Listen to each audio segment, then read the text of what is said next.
नमस्कार। आप देख रहे हैं वॉइस ऑफ हरियाणवी। मैं हूं सुदर्शन। महामारी कोरोना के दौर में अब तक की अगर बात की जाए तो क्या है रोहतक लोकसभा क्षेत्र में इंतजाम, क्या है दावे और क्या है उनकी हकीकत, इन पर बात करते हैं रोहतक लोकसभा क्षेत्र के सांसद डॉक्टर अरविंद शर्मा से। डॉक्टर साहब, सबसे पहले जानना चाहूंगा कि क्या है अब तक की वास्तविक हकीकत।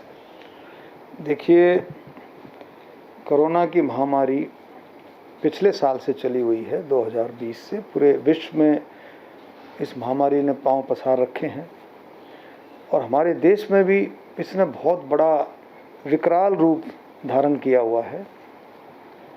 सबसे पहले तो मैं इस महामारी के चलते जो ये दूसरा फेज़ आया है, इसमें मैं बहुत ही दुखी मन से, दुखी दिल से, हम सब ने, कोई भी हो, आप किसी से भी पूछेंगे, हम सब ने किसी न किसी रूप में, किसी ने किसी अपने दोस्त को, किसी ने अपने माता पिता को, किसी ने भाई बहन को, किसी ने रिश्तेदार को, किसी ने पड़ोसी को, किसी ने दोस्त के दोस्त को, तो हम सब ने किसी न किसी रूप में कोई ना कोई इस महामारी में हमारे से बिछड़ गया, हमारे से गया है। सबसे पहले तो मैं उन सभी जाने वाले साथियों के प्रति संवेदना और श्रद्धांजलि अर्पित करता हूं अपनी तरफ से, परिवार की तरफ से, और उन परिवारों को परमपिता परमात्मा से प्रार्थना करता हूं, उन परिवारों को ताकत दे इस दुख को झेलने की। महामारी का रूप बड़ा विकराल है, इसमें जो जितना भी करे उतना ही थोड़ा है, इतना कोई कितना भी काम करे। अच्छा, विपक्ष मरने वालों के लिए मुआवजे की मांग कर रहा है। देखिए, सरकार इसमें बात करेगी, सरकार इसमें सारी बातें जो है, विपक्ष की तो जो बातें आती हैं, लेकिन सरकार, मैं बताता हूँ, विपक्ष तो वो बातें रखता है जो सरकार मन बना लेती है। सरकार इसमें देखते, इसमें बातचीत करके क्या इसका रास्ता निकलता है, क्या इसमें संभव होता है, और हर संभव सरकार, मैं कहता हूँ सरकार ने पूरे प्रयास किए, हम सब ने मिलकर के, और आम जनता भी इसमें साथ रही है। साहब, मैं आपसे जानना चाहता हूं कि रोहतक लोकसभा के लिए आपके व्यक्तिगत प्रयास क्या रहे हैं। देखिए, मैंने जब से महामारी चालू है 2020 से, एक दिन भी हमने ऐसा नहीं छोड़ा जो लोगों के, प्रशासन के बीच में एक दौर ऐसा आया भी था, आप सब ने देखा था, जब लगता था महामारी चली गई है, लेकिन तब भी मैं यही कहता था, भाई चौकसी रखनी है, चौकसी रखो, क्योंकि हम सुनते थे विश्व लेवल पर कि भी महामारी के रूप में दूसरी वेव भी आएगी। चौकसी के लिए हमेशा हमेशा लोगों को समझाता था, भाई मास्क लगाओ, सोशल डिस्टेंसिंग रखो, अपने आप को सैनिटाइज करते रहो।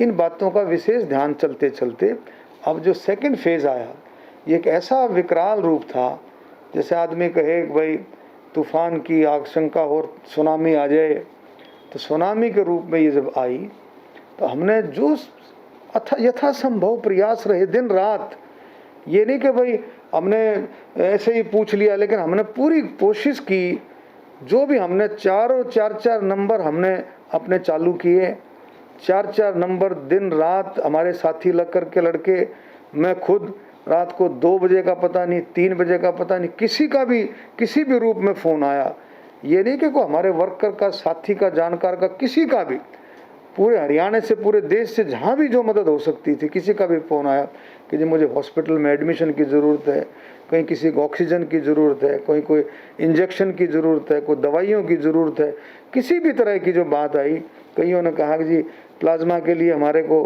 प्लाज्मा दिलवा दो, वो डोनेशन कैंप्स जो है हमने चलवाए।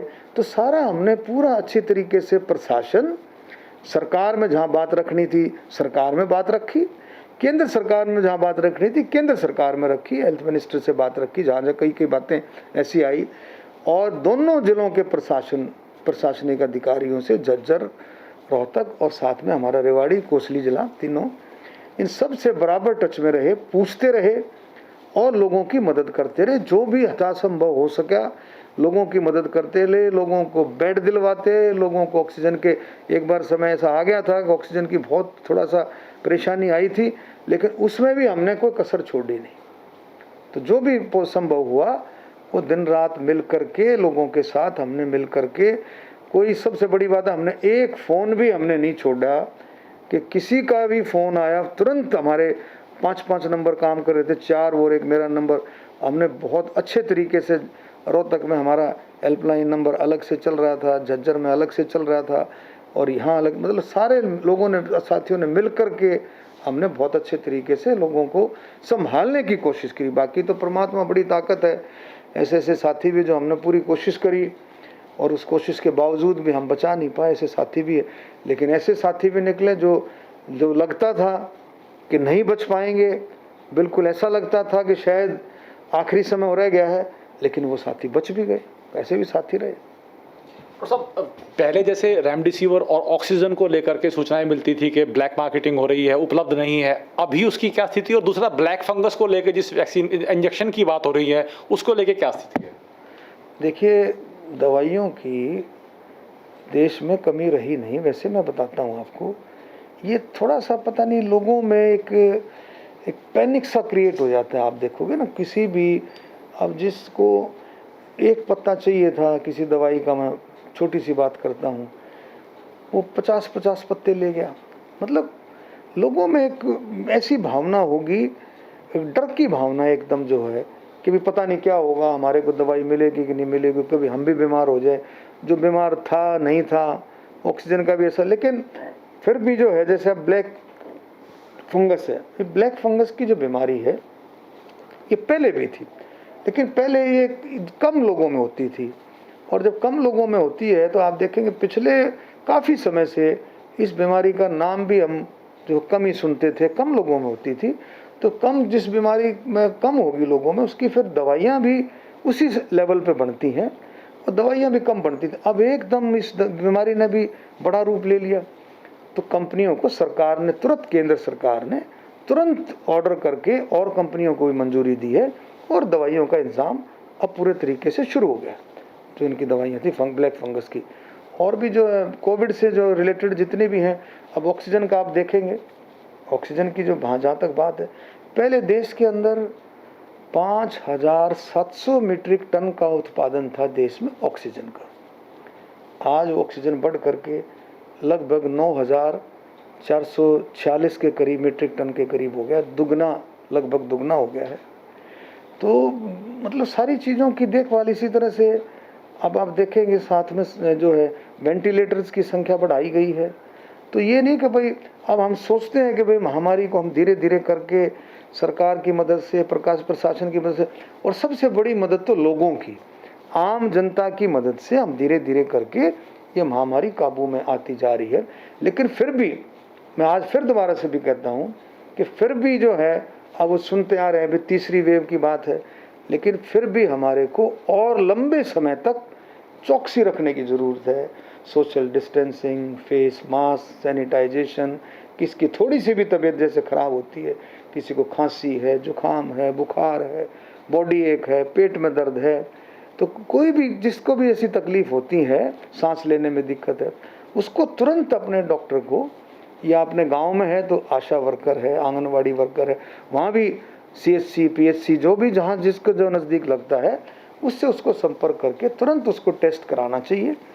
और ज़रूरी नहीं कि उसको कोविड हो, लेकिन उसको टेस्ट करा करके इस बात को रूल आउट करना चाहिए, मुझे कोविड नहीं है। ये सारी चौकसी हमें रखनी पड़ेगी, आप काफ़ी थोड़े लंबे समय तक। सर, नेता प्रतिपक्ष भूपेंद्र सिंह हुड्डा हो, चाहे विपक्ष के दूसरे नेता हो, उनका आरोप है कि सरकार इस मोर्चे पर विफल रही है। देखिए, प्राकृतिक महामारी है, नेचुरल महामारी जिसे कहते हैं। नेचुरल महामारी में आप देखेंगे, इस महामारी का रूप देखें आप, किस तरह का इस महामारी का रूप था। एक विकराल रूप आप देखें, भयंकर रूप मैं कहूँगा।